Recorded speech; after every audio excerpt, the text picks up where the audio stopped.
All right, hello everyone. I am Grace with ZTV Live. We are here again today with Act for Alexandria's Spring to Action 2021, and I'm here with Paul Friedman of Safer Country. Welcome, Paul. Thanks for having me. So, we are going to talk a little bit today about your nonprofit and why you are involved with Spring to Action. So, I'm going to just start with some questions. And the first question is, what challenges your nonprofit faced in 2020? Because we know that was a tough year for everyone. So, give us a little insight into what that year was like for a nonprofit.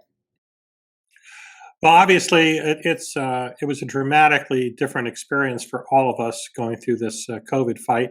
And we had some live events that we were planning to do, which we had to turn into Zoom events. And we're really thrilled, actually, in some ways, that we could do those events and have that access because we were able to bring together people from really around the state more easily to discuss critical issues that affect the issue of gun violence prevention that is at the heart of our mission. Yeah, that I'm sure events were just completely had to be overhauled. I mean, yeah, it was an unprecedented year, an unexpected year for everyone. So, next question, how did Spring to Action help you address some of these challenges? What did Spring to Action mean for you, and what impact did those donations make last time? Well, first off, I just want to thank Heather Peeler, Act for Alexandria, for doing Spring to Action and being so successful with this project. Because for the last number of years, it has made such an enormous difference for the people of Alexandria, and obviously through the nonprofits that it supports. We joined for the first time last year, and we were really new at the game, so we didn't make a big splash.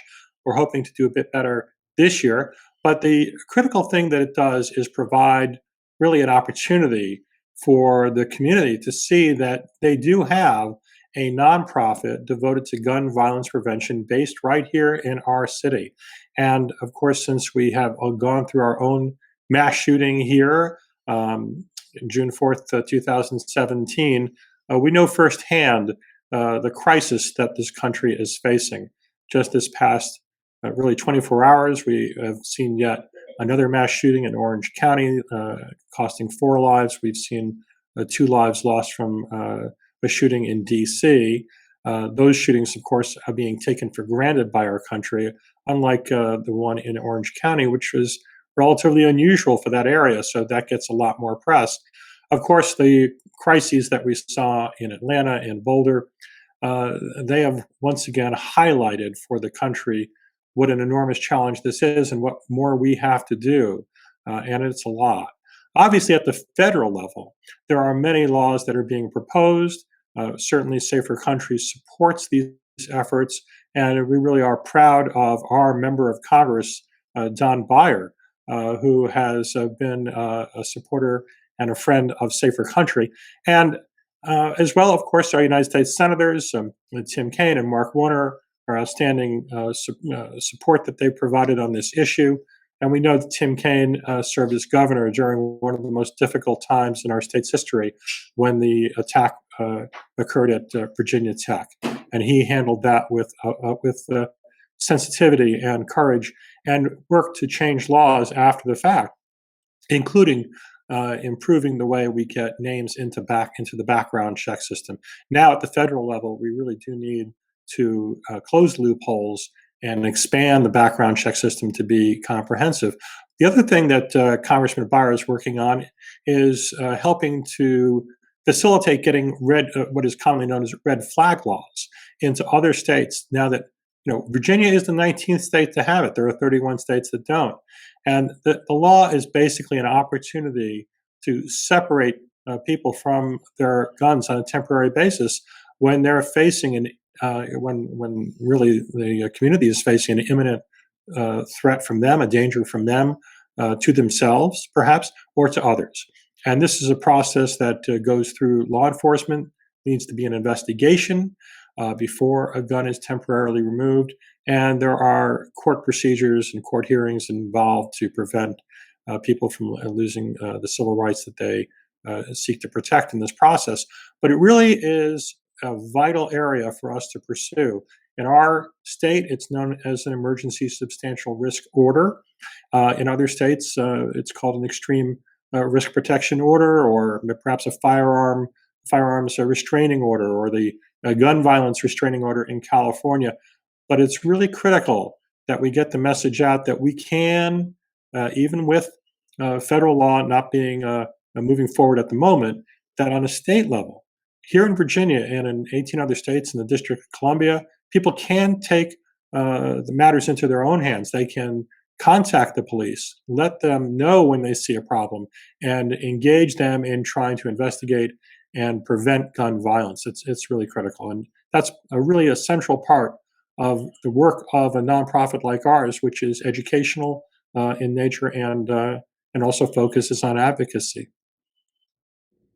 Yeah, that is incredibly important work that you guys are doing. And of course, it needs incredible support by programs like Spring to Action. So, for 2021, what do you want the community and your donors to know moving forward, and how can they help support you in 2021? Well, financial support is critical. That's why we're doing this, and we can't live without that. And it's much more difficult now than ever to raise funds because of the inability to hold the kind of events that so many organizations hold. So this program is potentially a real boon to every nonprofit facing the same situation. As regards our focus, we really do focus on public awareness on this particular issue and others related to gun violence. And what's remarkable about this issue and why it takes so much of attention from Safer Country is that even though 19 states have it, none of them have devoted resources to a public awareness campaign in their state.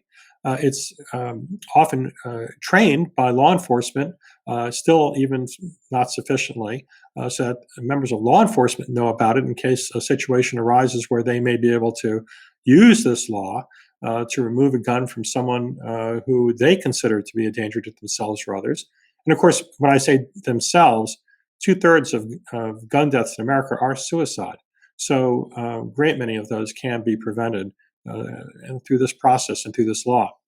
But what's really important is that we raise awareness, and that means public outreach is expensive. We do write letters, we do write op-eds. I recently met with the editorial board of a newspaper in California. The irony of this situation is that even when crises occur in communities, they don't often take the opportunity to educate the public about how those crises could have been prevented.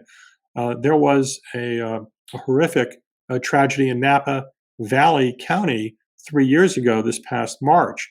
And in issuing a proclamation about the loss of 3 professional women who were helping veterans in that horrible triple murder, no mention was made about how warnings were there to be seen, that threats by the killer had been made in advance, and had people known about the law in California, which had passed in 2014. This tragedy took place in 2018, and yet very few people, if anyone, knew about the existence of the gun violence restraining order law in California, and did not seek help, to investigate the killer in advance of his horrific mass shooting. So I spoke with the editorial board of the Napa Valley Register about this, and even the editor of that newspaper, very sympathetic, wasn't really aware of the circumstances of the case and how that tragedy could have been prevented. It's an example of how we need to get the word out through editorial boards around the country to the greater public in any way we can. So that's an example of what we're trying to do, and we need your help to do it. Beautiful. Yeah, financial support, community support, very vital to the operations of a nonprofit, the success of a nonprofit. So, what are your 2021 goals for not just Spring to Action, but for your entire year? Well, of course, we would like to raise as much resources as we can, and we don't really want to put a cap on that. So we encourage everyone to support us in every way they can. But it's not just in financial support. People have a lot of expertise in this town. There's a lot of really brilliant people who live in Alexandria, and if any of them would like to contribute their time and effort and ability to help our work, we'd really appreciate it. You can reach me at Paul Friedman at safercountry.org. Well, let's talk. Let's see how you can help. Um, we're not a political group in the sense that we're nonpartisan. Some of the other groups out there are fighting for particular candidates. We don't do that, but we are political in the sense that we want to see change, legislative change.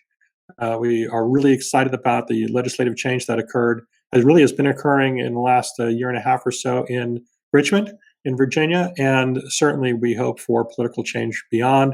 Our politics is about keeping people safe and keeping guns out of unsafe hands. So we hope you'll support that effort. Those are great goals. Those are some big goals, and I love to see them, love to hear them. This is my last question, and it is a repeat after me and fill in the blank. I spring to action because. Well, I spring to action because it's critical that people take part in their community and make a difference. We all want to make a difference.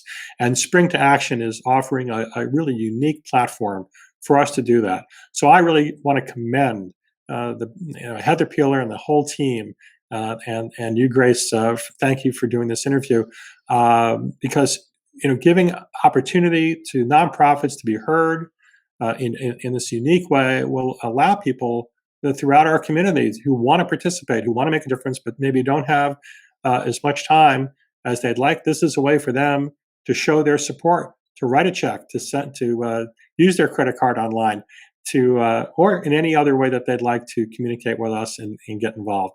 So once again, kudos to Act for Alexandria, Heather Peeler, Spring to Action. You guys are making a difference. We hope to make a difference with our work at Safer Country, and that's why we're doing this.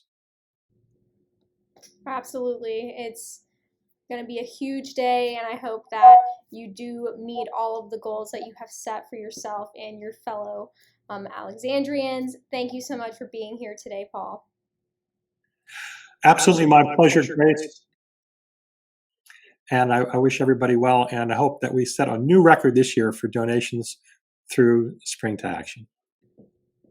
All right, everyone, this was ZTV Live with Safer Country.